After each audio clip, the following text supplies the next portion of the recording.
இன்று கன்னட திரையுலகின் முன்னணி நடிகராகவும் rocking star என்று இந்தியா முழுவதும் அறியப்படும் யாஷ் கேஜிஎஃப் திரைப்படத்தின் மூலம் தன்னுடைய புகழை புதிய உயரத்திற்கு கொண்டு சென்றார். ஆனால் அந்த மிகப்பெரிய வெற்றிக்கு பின்னால் இருக்கக்கூடிய யாஷின் உண்மையான வாழ்க்கை எப்படிப்பட்டது? ஒரு பேருந்து ஓட்டுநரின் மகன் எப்படி திரைத்துறைக்கு வந்தார்? இவருடைய வளர்ச்சி எப்படிப்பட்டது? இவருடைய முழு பின்னணி என்ன என்பதை பற்றி விரிவாக இந்த வீடியோவில் பார்க்கலாம்.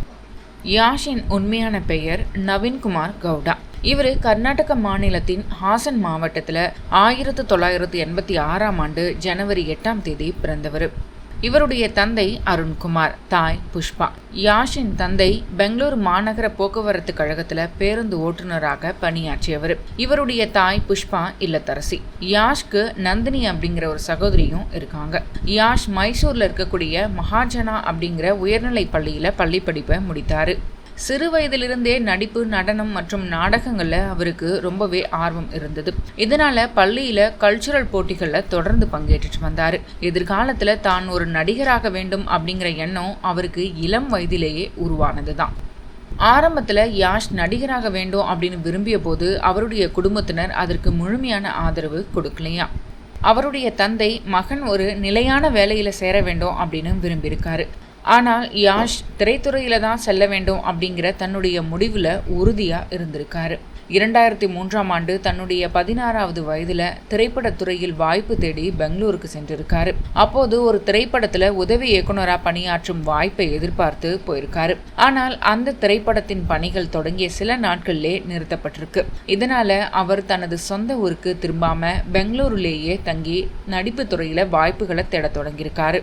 பெங்களூர்ல இருந்தபோது யாஷ் பெனகா நாடக குழுவில் இணைந்து அங்க ஆரம்பத்துல மேடைக்கு பின்னால் பல்வேறு பணிகளை செய்திருக்காரு. பிறகு நாடகங்களை நடிக்க தொடங்கியிருக்காரு. நாடக மேடையில கிடைத்த அனுபவம் அவருடைய நடிப்பு, வசனம், பேசும் திறன் மற்றும் மேடை பங்களிப்பை வளர்க்க உதவி இருக்கு. திரைப்படங்கள்ல பெரிய வாய்ப்பு கிடைக்காத காலத்திலும் நாடகத்துறையில தொடர்ந்து பணியாற்றி தன்னுடைய நடிப்பு திறனை வளர்த்து கொண்டிருக்காரு. நாடகங்கள்ல பணியாற்றிய காலத்திலேயே யாஷுக்கு தொலைக்காட்சியில நடிக்கக்கூடிய வாய்ப்பு கிடைச்சது. உத்தராயணா என்ற கண்ட தொலைக்காட்சி தொடரின் மூலம் அவர் சின்ன திரையில அறிமுகமானாரு. அதற்கு பிறகு நந்த கோகுலா, மலைபில்லு, பிரீத்தி இல்லத மேலே உள்ளிட்ட பல தொலைக்காட்சி தொடர்கள்ல நடிச்சாரு. தொலைக்காட்சியில கிடைத்த அனுபவம் அவருக்கு பரவலான அறிமுகத்தை ஏற்படுத்தியது. நந்த கோகுலா தொடர்ல நடித்த போதுதான் நடிகை ராதிகா பண்டித்தை யாஷ் சந்தித்தாரு.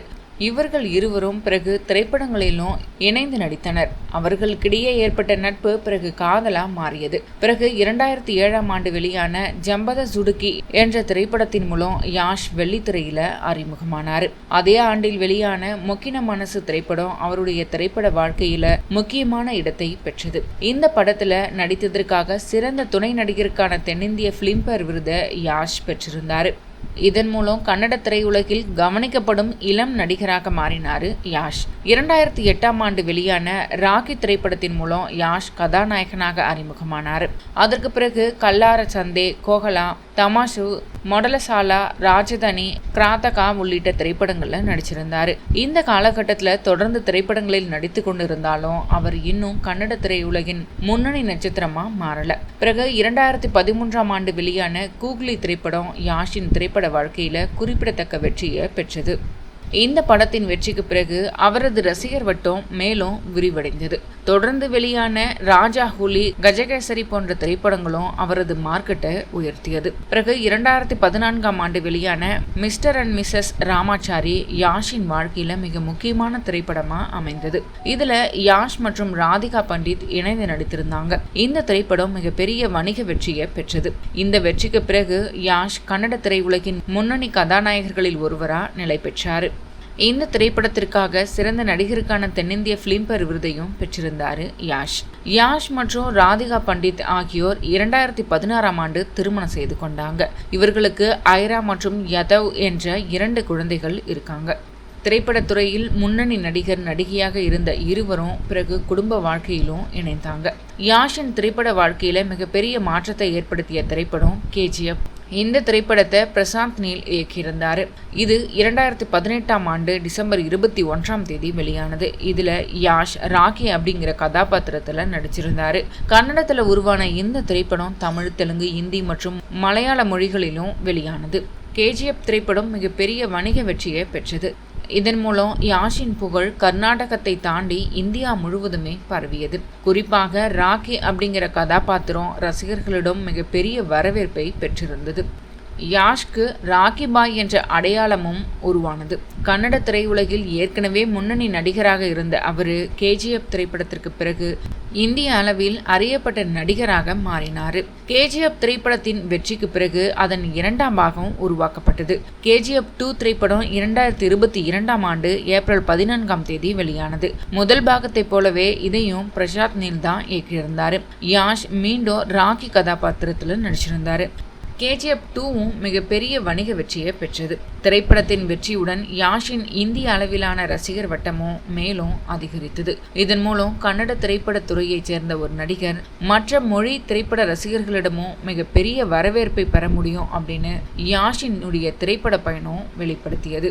யாஷ் நடிப்பில் மட்டும் கவனம் செலுத்தாம சமூக பணிகளிலும் ஈடுபட்டு வராரு. யாஷ் மற்றும் ராதிகா பண்டித் இணைந்து யாஷோ மார்க்கா அறக்கட்டளை அப்படிங்கிற ஒரு அமைப்பை தொடங்கியிருக்காங்க. இந்த அமைப்பின் மூலம் சமூக நலன் மற்றும் பொதுமக்களுக்கு தேவையான பல்வேறு உதவி பணிகளில் ஈடுபட்டு வராங்க. கேஜிஎஃப் 2 திரைப்படத்திற்கு பிறகு யாஷ் தன்னுடைய அடுத்த திரைப்படங்களை மிகவும் கவனமாக தேர்வு செஞ்சுட்டு வராரு. அவர் நடித்து தற்போது வெளியாகியுள்ள முக்கியமான திரைப்படங்களில் ஒன்று டாக்ஸிக். இது ஒரு விசித்திரமான கதை. இந்த திரைப்படத்தை இயக்குனர் கீதா மோகன்தாஸ் இயக்கியிருக்காங்க. இதுல யாஷ் கதாநாயகனாக நடிப்பதோட தயாரிப்பிலும் ஈடுபட்டிருக்காரு. இதனோடு இயக்குனர் நிதேஷ் திவாரி இயக்கும் ராமாயணம் திரைப்படத்திலையும் யாஷ் நடிச்சிட்டு வராரு. இந்த படத்துல ராவணன் கதாபாத்திரத்துல நடிக்கிறாரு. ரன்பீர் கபூர் ராமர் கதாபாத்திரத்திலும் சாய் பல்லவி சீதை கதாபாத்திரத்திலும் நடிக்கின்றனர். ராமாயணம் 2 பாகங்களா உருவாக்கி வருது. யாஷின் முக்கியமான திரைப்படங்களை பார்க்கும்போது Moggina Manasu, Googly, Raja Huli, Gajakesari, Mr and Mrs Ramachari, masterpiece, KGF 1 and 2, தற்போது டாக்ஸிக் இதெல்லாம் குறிப்பிடத்தக்கவை. இவரது நடிப்புக்காக பல விருதுகளுமே கிடைச்சிருக்கு. தென்னிந்திய பிலிம்பேர் விருதுகளில் சிறந்த துணை நடிகர் மற்றும் சிறந்த நடிகர் பிரிவுகளில் இவருக்கு பல விருதுகளும் பெற்றிருக்காரு. யாஷின் வாழ்க்கையை பார்க்கும்போது அவர் திரைப்பட பின்னணி கொண்ட குடும்பத்தில் பிறந்தவர் கிடையாது அப்படிங்கிறது குறிப்பிடத்தக்கது. அவருடைய தந்தை பேருந்து ஓட்டுநராக பணியாற்றியவர். சிறு வயதிலேயே நடிப்பில் ஆர்வம் கொண்ட யாஷ் பெங்களூர்ல நாடகத்துறையில தன்னுடைய பயணத்தை தொடங்கி பிறகு தொலைக்காட்சி தொடர்களில் நடிச்சிருந்தார். அதற்கு பிறகு திரைப்படங்களையும் சிறிய கதாபாத்திரங்களில் தொடங்கி பிறகு கதாநாயகனாக வளர்ந்தார். கன்னட திரைப்படங்களில் தொடர்ந்து பணியாற்றி வந்த யாஷ்க்கு மிஸ்டர் அண்ட் மிஸ்ஸஸ் ராமாச்சாரி மிகப்பெரிய திருப்பு முனையாக அமைந்தது. அதற்கு பிறகு கேஜிஎஃப் திரைப்படங்கள் அவருடைய புகழை இந்திய அளவுக்கு கொண்டு சென்றது. தற்போது நடிப்புடன் தயாரிப்பிலும் கவனம் செலுத்தி டாக்ஸிக் மற்றும் ராமாயணம் போன்ற பெரிய திரைப்படங்களில் பணியாற்றிட்டு வராரு. மேலும் டாக்ஸிக் திரைப்படத்தின் பாடல் மற்றும் முன்னோட்ட காட்சிகளில் இடம்பெற்ற நெருக்கமான காட்சிகள் குறித்து சமூக வலைதளங்களில் விமர்சனங்களும் எழுந்திருக்கு அப்படிங்கிறது குறிப்பிடத்தக்கது. ஒரு பேருந்து ஓட்டுநரின் மகனாக பிறந்து நாடக மேடை மற்றும் தொலைக்காட்சி தொடர் வழியாக நடிப்பு துறைக்குள் நுழைந்து கன்னட திரைப்படங்களில் கதாநாயகனாக வளர்ந்து பிறகு கேஜிஎஃப் திரைப்படங்களின் மூலம் இந்திய அளவில் அறியப்பட்ட நடிகராக மாறியவர் தான் யாஷ். அவருடைய திரைப்பட பயணம் கன்னட திரையுலகில் இருந்து இந்திய திரையுலகை நோக்கி விரிவடைஞ்சிருக்கு. இன்று அவர் ராக்கிங் ஸ்டார் யாஷ் அப்படிங்கிற பெயர்ல இந்திய சினிமாவில் முக்கியமான நடிகர்கள்ல ஒருவரா இருக்காரு அப்படிங்கிறது குறிப்பிடத்தக்கது.